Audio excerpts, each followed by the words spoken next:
Hi friends, Shri Chikkanna ಸ್ವಾಮಿ ಪುಣ್ಯಕ್ಷೇತ್ರಕ್ಕೆ ನಿಮ್ಗೆಲ್ಲ ಸ್ವಾಗತ ಸುಸ್ವಾಗತ. ಫ್ರೆಂಡ್ಸ್, ನಾನಿವತ್ತು ಶ್ರೀ ಚಿಕ್ಕಣ್ಣ ಸ್ವಾಮಿಯ ದರ್ಶನ ಪಡೆಯಲೆಂದು ಬೆಂಗಳೂರಿಂದ ಬರ್ತಾ ಇದ್ದೀನಿ. ಯಾಕಂದ್ರೆ 3 ತಿಂಗಳಿಗೆ ಒಂದ್ಸಲನಾದ್ರೂ ಶ್ರೀ ಚಿಕ್ಕಣ್ಣ ಸ್ವಾಮಿಯ ದರ್ಶನ ಮಾಡದೇ ಇದ್ರೆ ನನಗೆ ಮನಸ್ಸಿಗೆ ನೆಮ್ಮದಿನೇ ಇರೋದಿಲ್ಲ. ಮನಸ್ಸಲ್ಲಿ ಎಷ್ಟೇ ನೋವಿರಲಿ, ಕಣ್ಣು ಮುಂದೆ ಎಷ್ಟೇ ಕಷ್ಟ ಇರಲಿ, ಎಲ್ಲ ನಿಂದೆ ತಂದೆ ಅಂತ ಈ ಪುಣ್ಯಕ್ಷೇತ್ರಕ್ಕೆ ನಾನು ಒಂದ್ಸಲ ಬಂದಿದ್ದೀನಿ ಅಂದ್ರೆ ಅದೆಂಥದೇ ಕಷ್ಟ ಇದ್ರೂ ಮಾಯ ಆಗುತ್ತೆ. ಅಂತಹ ಪವಾಡ ಪುರುಷ ಈ ಚಿಕ್ಕಣ್ಣ ಸ್ವಾಮಿ. ಈ ಸ್ವಾಮಿಯ ದರ್ಶನ ಪಡೆಯಲು ನಾನಿವತ್ತು 11 ಗಂಟೆಗಲೇ ಬಂದಿದ್ದೀನಿ. ಯಾಕಂದ್ರೆ ಟೈಮ್ ಹೋದಂತೆ ಭಕ್ತಾದಿಗಳ ಸಂಖ್ಯೆ ಜಾಸ್ತಿ ಆಗುತ್ತೆ. ಈ ಸನ್ನಿಧಿಗೆ ಯಾರೆಲ್ಲ ಎಷ್ಟೇ ಕಷ್ಟ ಇಟ್ಕೊಂಬಂದ್ರು ಖಂಡಿತ ಅದು ನೆರವೇರುತ್ತೆ.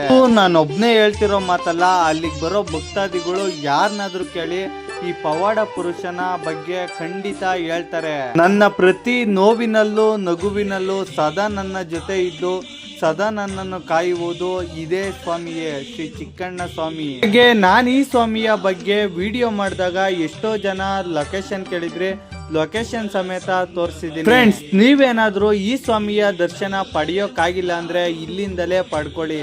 ನಾನಿವಾಗ ನಿಮ್ಗೆ ದರ್ಶನ ಮಾಡಿಸ್ತಾ ಇದ್ದೀನಿ. ಎಲ್ಲೇ ಇರಿ, ಹೇಗೆ ಇರಿ, ಒಂದು ಸಲನಾದ್ರೂ ಶ್ರೀ ಚಿಕ್ಕಣ್ಣ ಸ್ವಾಮಿನ ನೆನೆಯಿರಿ. ಖಂಡಿತ ನಿಮ್ಮ ಕಷ್ಟಗಳೆಲ್ಲ ಈಡೇರುತ್ತೆ.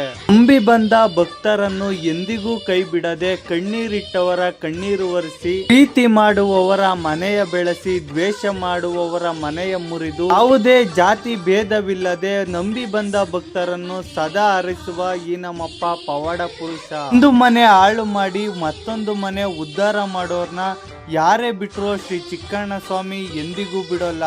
ಈ ಪುಣ್ಯ ಕ್ಷೇತ್ರದಲ್ಲಿ ಪ್ರತಿನಿತ್ಯವೂ ಅನ್ನದಾಸೋಹ ಏರ್ಪಡಿಸಿರುತ್ತಾರೆ. ಯಾರೆಲ್ಲ ಈ ಪುಣ್ಯ ಕ್ಷೇತ್ರಕ್ಕೆ ಬರ್ತಿರೋ ಮಿಸ್ ಮಾಡದೆ ಇಲ್ಲಿನ ಪ್ರಸಾದನ ಸ್ವೀಕರಿಸಿ. ದಯವಿಟ್ಟು ಯಾರು ವೇಸ್ಟ್ ಮಾಡಬೇಡಿ. ಶ್ರೀ ಚಿಕ್ಕಣ್ಣ ಸ್ವಾಮಿಯ ಆಶೀರ್ವಾದ ಸದಾ ಎಲ್ಲರ ಮೇಲೂ ಇರಲಿ. ಮತ್ತೆ ಸಿಗ್ತೀನಿ ನೆಕ್ಸ್ಟ್ ವಿಡಿಯೋದಲ್ಲಿ.